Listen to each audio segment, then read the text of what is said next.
Hi,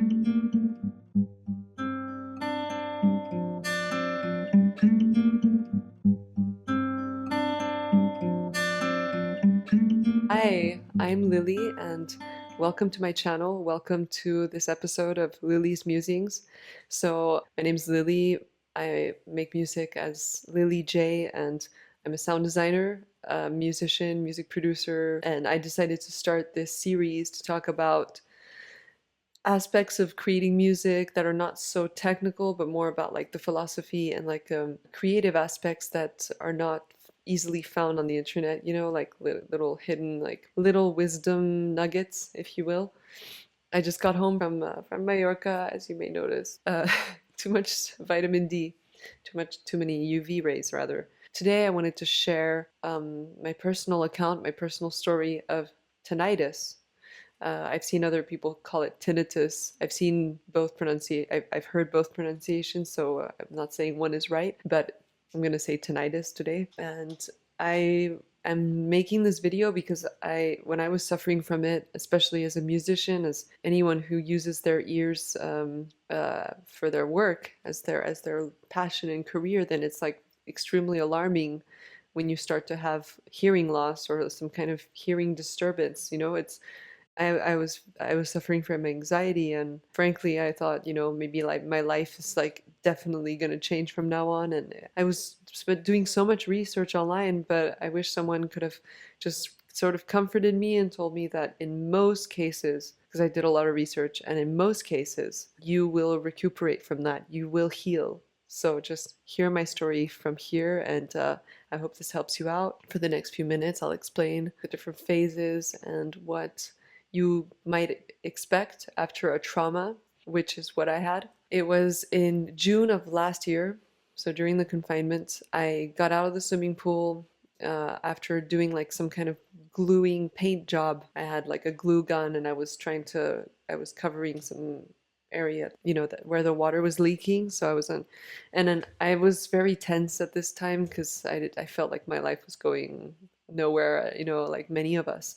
As I got out of the pool, I realized that like I got that white glue all over me and it wasn't coming off, and I screamed in frustration. I wasn't screaming at anyone. I just screamed once out of frustration, like as I got out of the pool, and like my ears were full, not full, but my ears were half full of water, and I think that this played a major role in, you know, what came next. I got out of the pool, my ears were wet, obviously, like the rest of my body, and I had screamed because I was just frustrated, and I ran to go to take a shower to try to get this glue off of me that was stuck on my skin. I remember my ears it just kind of felt like muffled, and as I went into the shower, that's when I noticed something was wrong, like something was different. The normal sound of the water sprinkling down into the bathtub, or, you know, sprinkling down, has like, you know, a distinct sound that we hear every day, and it's just sounded like very metallic all of a sudden. It sounded like metal shards falling into the bathtub. It was very weird, and I didn't think much of it at the moment because I thought, well, I got upset. Maybe, you know, I'm still in the heat of that moment, and it's gonna pass. And it didn't pass. That's the thing. It didn't pass. Like, I got out of the shower, I changed, I went downstairs with my family. This year, my left ear, this one didn't seem to have any problem. And it just felt like everything was underwater, but not just underwater, like it was underwater, but all the high frequencies were extremely, extremely annoying, extremely abrasive. So like I said, you know, like the water in the shower sounded like metal, like falling into the bath. Then, like, I wasn't able to listen to music in the car anymore. Like for the next few days, I remember I was driving around with my brother, his girlfriend, my parents, and whenever even my favorite music I would put on, you know, on my phone, the bass and the medium sounds were okay, but around 7K, 7 or 8K, 8 kilohertz, my ear couldn't take it, my left ear. So now we're talking like it's been a week. The first few days I thought that I had water stuck in my ear because that was after the pool, you know, so that was like a logical reasoning. And so I laid down on the sofa, and I like put like I found like an Ayurvedic formula with oils, you know, to try to like clean your ear and stuff, and it not only did it not do anything, but I feel like I aggravated the trauma. I was misinformed. And like most people, we don't know much about our inner ear and how it operates and like how to detect different kinds of ear injury. You know, we talk about protecting our eyes. We talk about protecting our skin from the sun, which I did not do this past week. But we don't stress how sensitive and how complex the ears are and how we really need to protect them, like at all costs. Because even with today's technology, the inner ear, you know, amplifiers and things for the hearing aids, they don't fully fix certain hearing losses. So that's why I feel like this video is really important if you've had a trauma like I have. So I'm gonna try and not jump all over the place with my story. I'm gonna keep it chronological. That's what I'm trying to do here. So as I was saying, I got out of the pool. My ear, my left ear, felt weird. It felt like there was something stuck in it. And I would later, when I did research, I realized it's basically the trademark symptom of an ear trauma, like the beginning of tinnitus from a trauma, is that it feels like there's something stuck in your ear, but there isn't. There is no ball of wax, there is no water stuck in there, but it feels like it in the first few hours to first couple of days.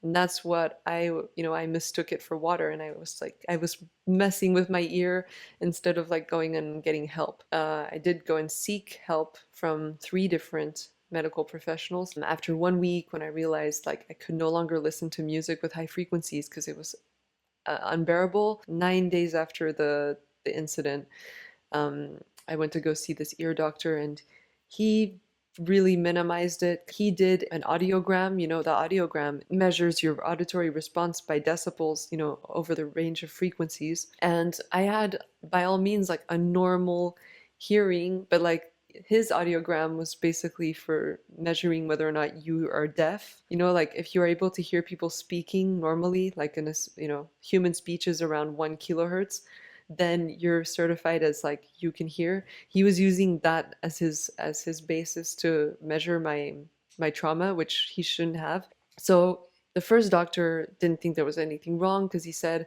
that it was all in my head. I was imagining the problem and that it would go away.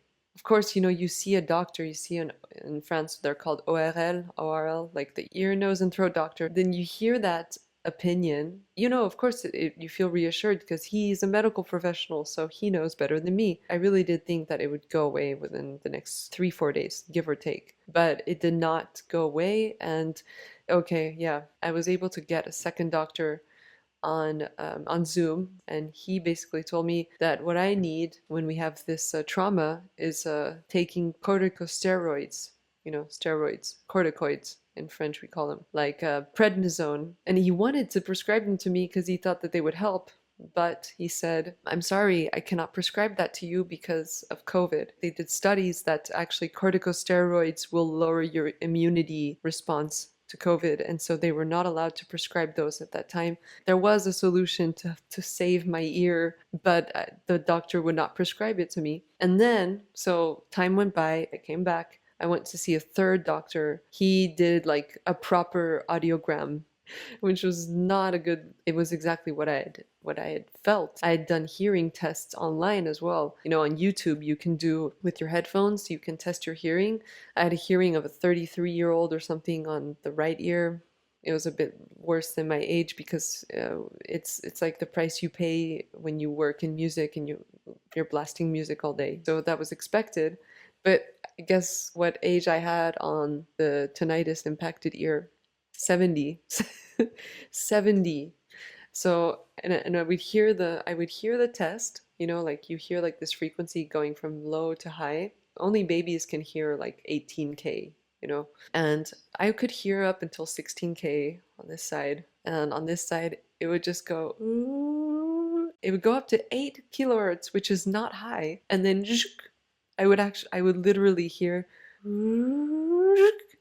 like a filter, like like a ceiling, you know, like something was blocking. I was terrified. I was absolutely mortified. You know, it's the equivalent of a concert pianist like getting arthritis. If you spend all your days, you know, relying on the sensitivity of both of your ears, and all of a sudden one of your ears is like that defective, and I thought I was gonna have to live like that, because you don't know if it's gonna get better. That's the fear. And so that's why I'm making this video today, is to try to tell you that, like, you have got this, there's hope. And I did research on tinnitus, you know, from traumas, especially if you're younger than 40 years old. Then it's almost always, you almost always bounce back. If not to 100%, then to, you know, 80 or 90%. It depends, of course, on the trauma itself. Going back to the third doctor that I saw, so he did that test. He told me basically that it was a big mistake that those two previous doctors did not prescribe me corticosteroids. The first one basically denied that I had a problem. The second one said, no, there's COVID, so you can't take corticosteroids. The third one said, taking the corticosteroids was a priority. I was like, yes, you know, like, there are people out there who are logical. There are people out there who make sense. But it was too late. That's another thing you need to know. The corticosteroid treatment needs to start within the first 14 days. Like, after 14 days, like, just forget it. It's not going to do anything. Basically, the corticosteroids are like very powerful anti-inflammatories in the inner ear. And when you have this trauma, basically, so you have like, you know, the hammer, the anvil, you have all those little bones inside the inner ear, in that liquid. And when you get that trauma, he told me, like, you know, you get an inflammation, and you can get those inner ear components pressing against the membrane. That is what can create that tinnitus. I didn't even describe what tinnitus is. At first, I felt the numbness, and I felt that weird feeling in my ear that it was stopped up. Then moved to I cannot stand high frequencies. And then it moved to I cannot sleep without headphones. I cannot sleep without listening to cicadas. I cannot sleep without listening to wind or static or white noise. I was hearing constantly that frequency that I was no longer hearing in the ear test over 8 kilohertz. I was hearing the humming, the it was higher than that, but I'm not going to sing 8 kilohertz, and constant in this ear. Sometimes it would do this weird suction effect where it would move over to one ear and then come back to this one. Extremely disturbing, you can imagine, you know, and it was bothering me in my day-to-day life. To give you a timeline, this trauma was in June, and it was not until September was when I could safely say in September that I no longer suffered from it, like, as in sometimes it would come back. I'll tell you in a bit, like, what are the conditions, what are the things that you need to do, what you should do to make sure it goes away, it dies away, and what are the things that aggravate it and make it come back. But it lasted from June to September, that period, like that crisis period where sometimes it would just come, like, sometimes it was really at the forefront of my day-to-day experience, and I could not sleep. I could not fall asleep without background noise of some kind. Cicadas, the sound of rain is very relaxing for that. For me, the most devastating thing, especially in the first few weeks, was you wake up and the first thing you notice is that frequency. It doesn't leave you. It never leaves you. And I had this innate, like, fear, and all of a sudden, like, this innate, like, desperation for silence, for total silence, because I no longer knew what that was. You know, I mean, I remembered what it was before the trauma, but when you have tinnitus, you are deprived from silence. You are deprived from that tranquility of silence. And so that's why I find, like, it's a form of, like, chronic torture, and the inner ear is so deeply connected to the brain. It's so close to the brain, right? So that's why for me this was such a, like, a spiritual journey and a spiritual exercise of understanding that the more I put emphasis on this thing, it's like having, you know, any kind of injury or any kind of discomfort. Pain is not a choice, but suffering is a choice. Because when you put all of your emphasis on something like that, when you decide like, this is horrible, I am focusing all my thoughts on it, you are going to just amplify it more and more and more. And that's what tinnitus is. The more I thought about it, the more I would fixate, it would become deafening. But then if I would, try to just let go, surrender, accept my condition, and accept that I'm going to do my best, take the steps to take care of my body, to heal my body, to heal my ear, and not focus on the symptom itself. I swear, like, that was a great lesson for me. Not just to don't take your ears for granted, especially as a musician, protect your ears, but it was a great lesson of life where you place your thoughts, where you focus your thoughts. That's where you're going to have an outcome. That's where the outcome is going to directly manifest itself, right? So this was all to say, I'm very grateful for the third doctor that I saw, so that's an advice I want to give, is like, don't give up, trust your body. That's a really big lesson for me, is that you should always trust your gut and trust your body. So if you feel a certain way, like I knew something was up with my ear that was beyond my current comprehension of the situation, and trust yourself. And if you don't feel satisfied with one doctor's opinion, then go and get 2 other opinions. And I'm glad I went to see 3 different ones, because the third one, he was speaking my truth and was logical and was rational, and he really wanted to help me. That's my first advice. The main lesson from the tinnitus was to be patient. I was so, you have no idea how I was crying myself to sleep every night, honestly, for the first few weeks, because I thought, well, that's it, I will never be able to hear properly from this year again, because I was so impatient. I was living, obsessing over that current symptom, and it was the fear of the unknown. Very little is known by the average person about tinnitus. It should be spoken about more, because I read that about 20% of the population suffers from it in one way or another. Some people hear hums, some people hear frequencies, like a high frequency like I did. I just hear like a constant high pitch. Some people hear a rumbling sound like a washing machine sound, and this is serious. This should be taken into consideration. And it actually inspired me, if I go back to school, if I go back to studying, which I want to, then I want to be able to help people that suffer from chronic tinnitus. It is a constant burden in your life, and I'm so grateful that mine was a temporary sort of trauma that was in the forefront, and now I still do have it. I still do have it. It didn't go away. And this is what's fascinating about the ears, is that sometimes you can feel like you've healed from something, but actually it will come back, and this is how it will come back. It can come back. Caffeine, alcohol, lack of sleep, stress, and spicy food. Apparently these things can make your tinnitus come back. It makes sense, right? It's the nervous system. And caffeine, stimulants, alcohol, they will fire up the nervous system, and those hair follicles and everything going on in the inner ear will respond to that. So it makes sense. Just try to keep a balanced lifestyle if you're suffering from it at the moment. Trusting your body, that your body is capable of healing itself. A daily meditation of 5 minutes, that you trust yourself, you trust your body, you trust the process, that it's going to get better. And cooling things like I said, meditation and yoga and herbal tea. This is the magic supplement that will help, is ginkgo biloba. Ginkgo biloba is a root that increases the blood flow, the blood circulation in the body. So this helps for many other conditions, but if you're trying to relieve tinnitus because of congestion and inflammation, you want to get things flowing up there. So the ginkgo biloba, think of it as like a facilitator, for circulation and relieving that inflammation. So take like 1 supplement a day of ginkgo biloba, get a lot of sleep.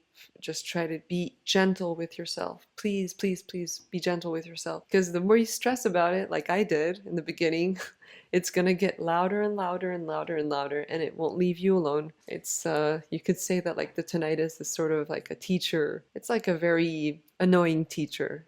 but I learned a lot from it. And if you have any questions at all about my experience, if you want to share about yours as well in the comments below, that would be amazing. That would help a lot of people. I'll see you next week with another video. Thank you so much. Bye.